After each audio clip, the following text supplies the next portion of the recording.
So, hi, my name's Elliott, and Hamilton has asked me what my 3 secrets are to being a master djembe player.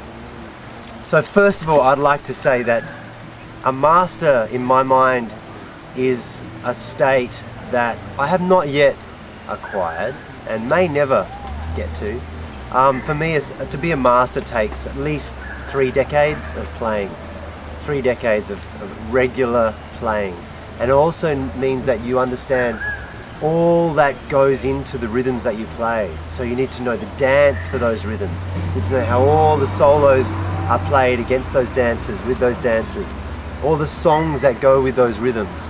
And I think it also means that you need to understand what physiological, emotional, psychological, spiritual effect that the rhythm has on the listener. So I'm still, barely out of my nappies really when it comes to learning all that stuff. But even so, I think I do have a few ideas of what makes up, a good hand drummer, a good djembe player.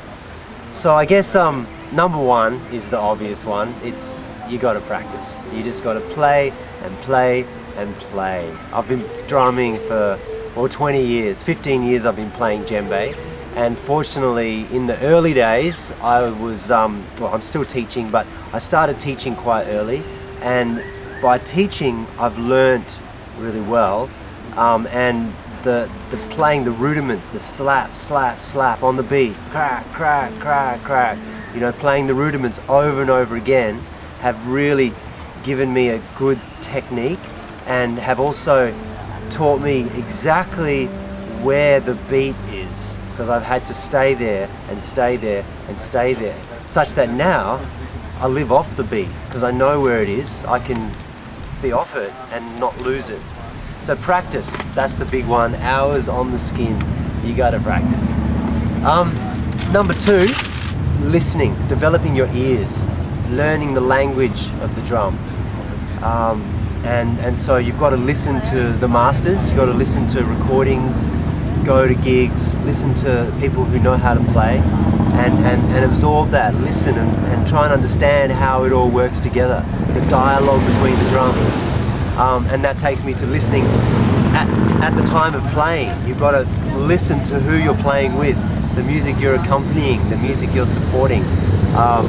When you're playing with a traditional ensemble with dunduns, and accompaniment drums, whatever you play as a leader has to be in absolute relationship with those other parts. So it's all about dialogue, and so listening. That's more than half, I reckon, of what it is to play a djembe. There are lots of secrets, but another really big one, let's say the 3rd for me, is presence. To be completely present in your body, present in your mind, and present in the situation that you find yourself in, the ceremony that you're playing for, the event that you're playing at. You need to be responsive. It's not like we play a set of solos that are the same every time.